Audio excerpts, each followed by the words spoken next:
बच्चों आज हम लोग करेंगे क्वेश्चन नंबर 9 एक्सरसाइज का, जिसमें क्वेश्चन में कहा गया है कि vector A is 2 centimetre long and 60 degree above the X axis in first quadrant. Vector B is 2 centimetre long and 60 degree below the X axis in fourth quadrant.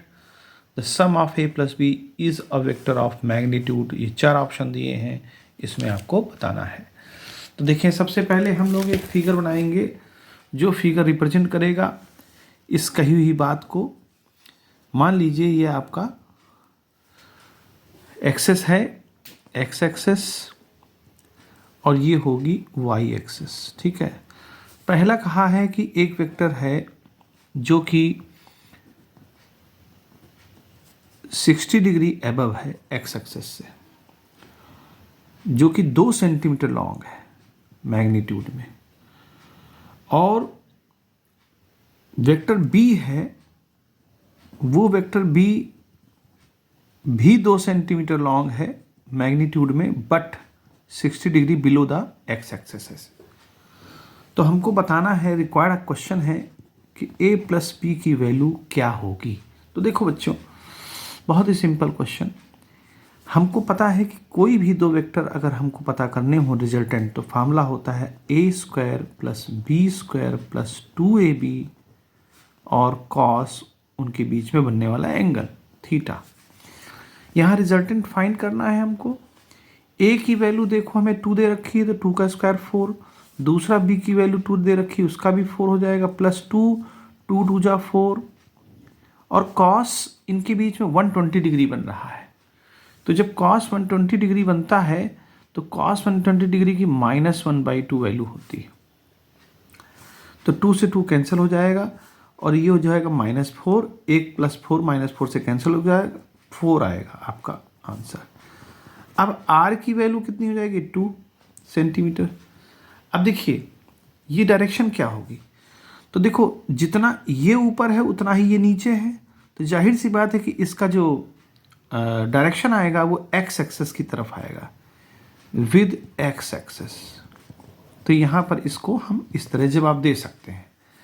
ठीक है बच्चों. ऐसा ही एक क्वेश्चन कहा गया है, क्वेश्चन नंबर 10. आज इसमें 4 क्वेश्चन कराएंगे बच्चों आपको इस एक्सरसाइज के, जिसमें कहा गया है कि दो वेक्टर्स हैं और उनके बीच का एंगल फाइंड करना है. अगर उनका रिजल्टेंट, अब दोनों वेक्टर क्या हैं बच्चों, इक्वल है. तो मान लीजिए जैसे ए और बी एक दूसरे के इक्वल है, तो इसको हम एक्स भी मान सकते हैं. ए भी एक्स है, बी भी एक्स है. लेकिन जो आर है रिजल्टेंट, वो उनके मैग्नीट्यूड का 1/3 है. इसका मतलब क्या हुआ, x/3. बस इसमें भी वही फार्मूला लग जाना है, ये वाला. तो देखिए क्या होगा, आर का डायरेक्ट मैं लिख रहा हूँ, आर का स्क्वायर क्या हो जाएगा, x²/9. ए और बी का हो जाएगा x² + x² और प्लस 2ab x², और cos थीटा हमको नहीं मालूम. cos थीटा हमको बच्चों पता करना है. तो देखें यहाँ से ये 2x² हो जाएगा और यहाँ 2x² है, तो ये कॉमन हो जाएगा. तो यहाँ से मिलेगा मैं 2x², तो ये बनेगा 1 + cos थीटा, और यहाँ x²/9 है. देखिए x² से स्क्वायर कैंसिल हो जाएगा, 2 नीचे आ जाएगा, 1/18 हो जाएगा,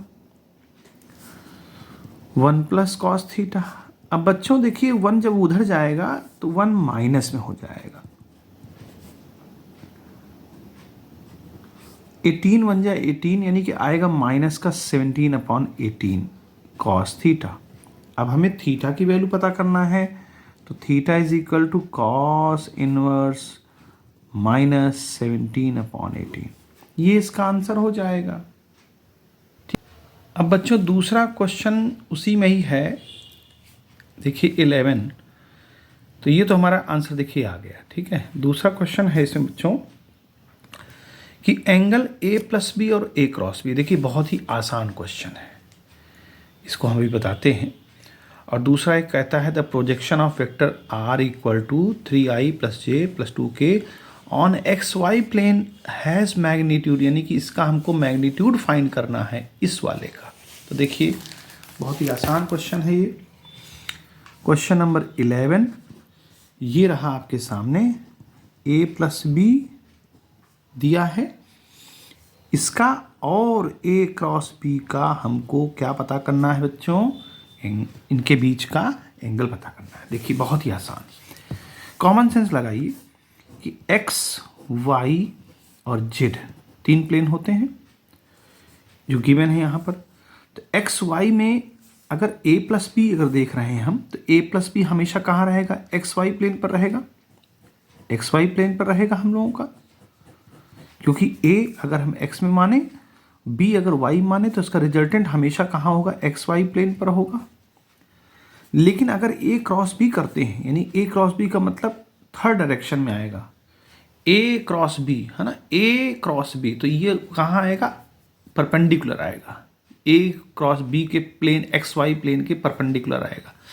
तो अब खुद सोचिए, जब ए क्रॉस बी का अगर मान लीजिए हम कहते हैं ए क्रॉस बी का सी होता है आंसर परपेंडिकुलर वेक्टर, तो सी एक्स वाई के साथ क्या एंगल बना रहा होगा, ऑब्वियस सी बात है 90 डिग्री बना रहा होगा। भाई ये प्लेन है हमारा और ये हमारा सी वेक्टर है, ए क्रॉस ए प्लस बी ए है और ए क्रॉस बी का ये सी वेक्टर मिल गया, तो इनके बीच में ऑब्वियस सी बात है कितना एंगल बन रहा है, 90 डिग्री। यानी कि हमारा यहाँ पर आंसर पाई में फॉर्म में दिया है, तो पाई बाई 2 बन जाएगा। ये बच्चों इसका आंसर हो गया। और दूसरा क्वेश्चन कहता है कि अगर पोजीशन वेक्टर एक दे रखा है 3i cap plus j cap और प्लस 2k कैप, ये हमको दे रखा है। उसने पूछा है कि इसका मैग्नीट्यूड एक्स वाई प्लेन पर पता करिए। तो देखिए एक्स वाई, देखिए ये तो एक्स को रिप्रेजेंट करता है, ये वाई को रिप्रेजेंट करता है और ये जेड को रिप्रेजेंट करता है। हमें तो सिर्फ एक्स वाई का ही आंसर देना है ना, तो हम सब इसका मैग्नीट्यूड फाइंड कर लेंगे। तो इसका मैग्नीट्यूड क्या आ जाएगा, इसका मैग्नीट्यूड आ जाएगा √3 का स्क्वायर 9, और यहाँ 1 है चूंकि कंपोनेंट, तो 1 का स्क्वायर 1, तो हो जाएगा √10। √10 इसका आंसर आ जाएगा और यही इसमें आंसर गिवन है। तो हम इस तरह से क्वेश्चंस को सॉल्व करेंगे। तो उम्मीद है बच्चों आपको समझ में आया होगा। नेक्स्ट वीडियो में नेक्स्ट क्वेश्चंस लेके आऊँगा मैं। Good bye.